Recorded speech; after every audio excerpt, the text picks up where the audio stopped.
Sector में फंसाने के बाद कहकर धमकाकर सोशल मीडिया के जरिए फंसाने वाले व ठगी करने वाले 8 गिरफ्तार। नोएडा थाना सेक्टर पुलिस ने इन्हें नोएडा सेक्टर 62 से किया गिरफ्तार। गूगल गिफ्ट कार्ड लेकर धोखाधड़ी व ऑनलाइन ठगी का शिकार बनाने वाले फर्जी सेंटा क्लारा सिटी का पर्दाफाश करते हुए थाना सेक्टर 58 पुलिस ने 8 अभियुक्त को गिरफ्तार किया है, जो ऑनलाइन ठगी करके लगभग रोज के 2.5 लाख से 3 लाख रुपए की उगाही कर रहे थे।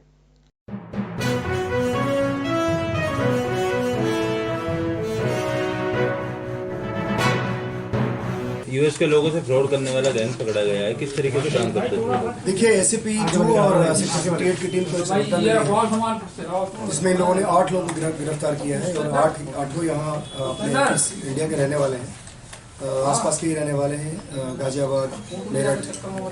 बेसिकली ये गैंग यूएस के लोगों के साथ एक बहुत सिस्टमेटिक तरीके से फ्रॉड करता था, जिसमें ये लोग यहाँ पे रात में अपना एक कॉल सेंटर टाइप का की व्यवस्था बनाए थे और इसमें ये लोग वहाँ के कुछ ऐसे वेंडर से टच में थे जिनके पास वहाँ के लोगों का डेटा था। वहाँ के लोगों के डेटा में मुख्य रूप से ऐसे लोगों का डेटा था जो लोग जनरली ड्रग्स वगैरह में डील करते थे।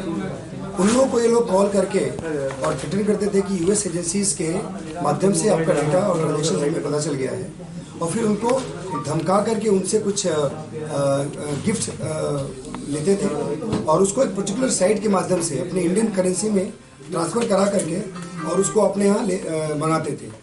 इसी प्रकार एक पर्टिकुलर कॉलिंग के माध्यम से ये वहाँ के जो उनके इलेक्ट्रॉनिक गैजेट्स होते थे उसके ऊपर एक्सेस भी कर लेते थे और एक्सेस करके उनका जो इंटरनल डेटा था, जैसे टीम व्यूअर से हम लोग यहाँ कर लेते हैं, उसी तरह से एक अल्ट्रा व्यूअर से ये लोग उनके सारे इलेक्ट्रॉनिक गैजेट्स को एक्सेस करके उनका डेटा लेकर के फिर उनके साथ फ्रॉड करते थे।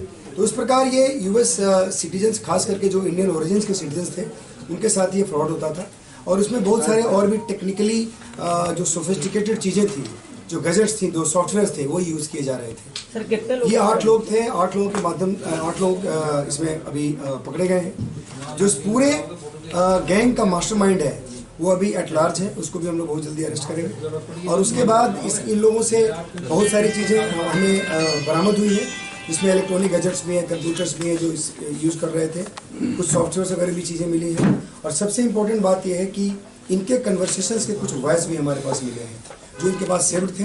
हम लोगों ने जब इनके एविडेंस सीज किए, एविडेंस हम लोगों ने कलेक्ट किया, उसमें हमारे पास वॉइस भी मिला है, जिससे ये साबित होता है कि किस तरीके से ये लोग कॉल करके और वहाँ के लोगों के साथ फ्रॉड करते थे। इंटरेस्टिंग ये भी है कि ये कोई भी आदमी अपना ओरिजिनल नाम उनको नहीं बताता था, सब अपना नाम, कोई अपना नाम जिंग, कोई जॉनसन, कोई अपना नाम चेंज करके एज इफ ये लोग अमेरिकन सिटीजन हैं और उसी हिसाब से ये फ्रॉड करते थे। Laptop, printers, headphones, routers, hard disk की सारी चीज़ें यहाँ से मिली हैं और मोबाइल्स मिले हैं। डॉक्यूमेंट्स जो है हमारे हैं वो बहुत इंपॉर्टेंट है, कुछ चैट्स वगैरह हैं, चैट्स वगैरह भी इनके हमारे पास मिले हैं। सर ये फ्रॉड का धंधा कितने दिनों से? ये बेसिकली अभी तो हम लोग को इन लोगों ने बताया कि कम से कम 1 आध साल से ये लोग काम कर रहे हैं। हमारे एरियाज में लगभग 8-9 महीने से ये लोग एक्टिव थे और उसमें जनरली एक वही आईथीएम टावर यहाँ पे है, वहीं पे ये 62 सेक्टर में वहीं पे ये लोग इस तरह का ऑफिस खोल के काम कर रहे थे। बेसिकली इनके खिलाफ हम लोगों ने मुकदमा पंजीकृत किया है। ये रेड आज मॉर्निंग में कंडक्ट हुई थी और सभी को हम लोग जेल भेजे। एजुकेशन बैकग्राउंड क्या है इनका? नोएडा में ऑनलाइन ठगी करते थे, किसी और जगह भी करते थे? देखिए नोएडा में ऑनलाइन ठगी नहीं करते थे।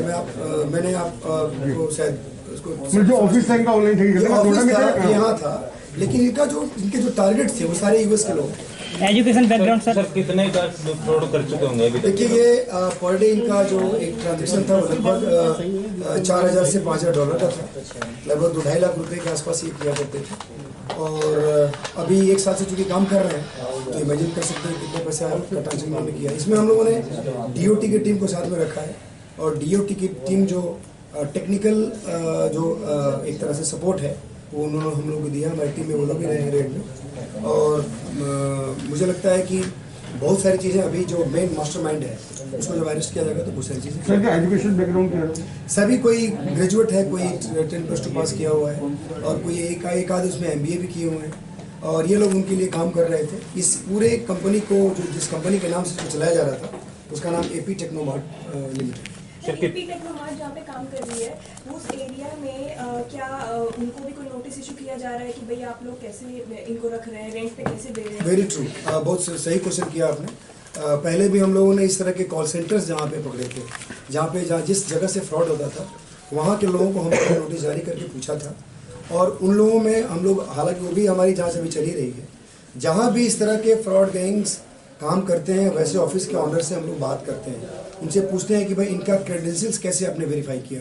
उनके सारे कागज़ मंगाए गए हैं, हम देखेंगे कि क्या उनका वेरिफिकेशन किया गया था, और वेरिफिकेशन के बाद अगर विदाउट वेरिफिकेशन अगर उनको दिया गया था तो हम उनको भी उनके खिलाफ भी मैदानी करवाएंगे। सर, बैंक खातों के बारे में कोई जानकारी मिल पाई? कितने बैंक खाते थे? अभी तक हम लोगों ने पूछा है तो उन्होंने कहा है कि हमारा जो एग्रीमेंट है वो एग्रीमेंट सारे ओरिजिनल पेपर्स के आधार पे है।